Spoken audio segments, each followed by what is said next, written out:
నమస్తే, welcome to KK news. నేను శ్రీదేవి. ఏపీలో నామినేటెడ్ పదవులను ప్రకటించారు. దాదాపు 20 కార్పొరేషన్లకు చైర్మన్లను సభ్యులుగా నియమించారు. ఎన్నికల్లో కూటమి కోసం పనిచేసిన నేతలకు ఛాన్స్ దక్కింది.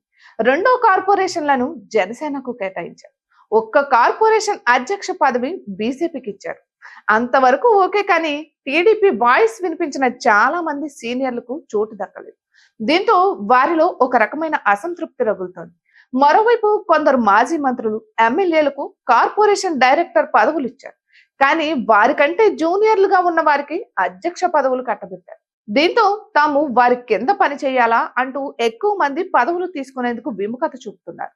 ఇక తమ స్థాయికి తగ్గ పదవులు కాదని పెదవి విరుస్తున్నారు. ముఖ్యంగా తెలుగుదేశం పార్టీలో అసంతృప్తి బాగా కనిపిస్తుంది. అయితే ఏపీలో 3 పార్టీల కూటమి ఉన్న నేపథ్యంలో పదవుల సర్దుబాటు అంత ఈజీ కాదని, భవిష్యత్తులో మరిన్ని అవకాశాలు కల్పిస్తామని హైకమాండ్ బుజ్జగిస్తుంది. అయితే భారీ పదవులపై ఆశలు పెంచుకున్న కొందరు నేతలు నీరుగారిపోయారు.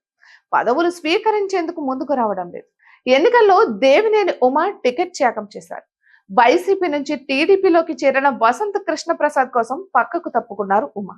ఆయనకు రాష్ట్ర స్థాయి పదవి ఖాయమని ప్రచారం సాగింది.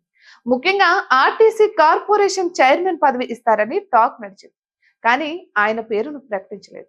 ఆ పదవిని కొనకళ్ళ నారాయణకు కేటాయించారు. ఇక ప్రతిపక్షంలో ఉన్నప్పుడు టీడీపీ వాయిస్ ను వినిపించిన నేతలలో పట్టాభి ఒకరు. ఆయన చేసిన కామెంట్స్ చాలా సార్లు వైరల్ అయ్యాయి, వివాదాస్పదంగా మారాయి.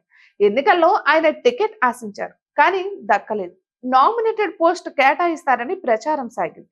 ఏపీ పౌర సరఫరాల కార్పొరేషన్ అధ్యక్షుడిగా ఆయనకు ఛాన్స్ దక్కుతుందని అంతా భావించారు. కానీ ఆయన కూడా ప్రకటించలేదు. ఇక ఆనం వెంకటరామరెడ్డి సైతం పదవి ఖాయమని ప్రచారం సాగింది.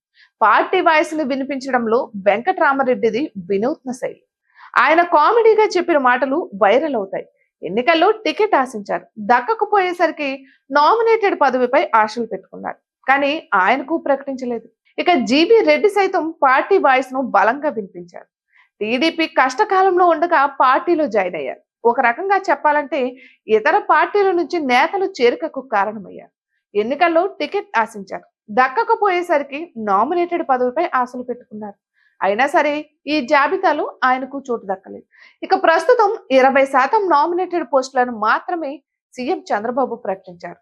ఇంకా వందలాది దేవస్థానాల కీలక కార్పొరేషన్లు, దిగువ స్థాయి నామినేటెడ్ పోస్టులు ఉన్నాయి. వీటికి తోడు కూటమికి పెద్ద ఎత్తున రాజ్యసభ, ఎమ్మెల్సీ సీట్లు దక్కే అవకాశం ఉంది. అందుకే సీనియర్లు నామినేటెడ్ పోస్టుల జాబితాలో చోటు దక్కలేదని టీడీపీ వర్గాలు చెబుతున్నాయి. ఇక చాలా మంది బిగ్ ఆఫర్లు ఉన్నట్లు తెలుస్తుంది. అయితే 3 పార్టీల మధ్య పొత్తు ఉన్న నేపథ్యంలో తమకు పదవులు దక్కుతాయా లేదా అన్న ఆందోళనలో టీడీపీ నాయకులు ఉన్నారు. ఇటువంటి మరెన్నో వీడియోస్ కోసం కేకే న్యూస్ తెలుగు ఛానల్ ని సబ్స్క్రైబ్ చేసుకోండి.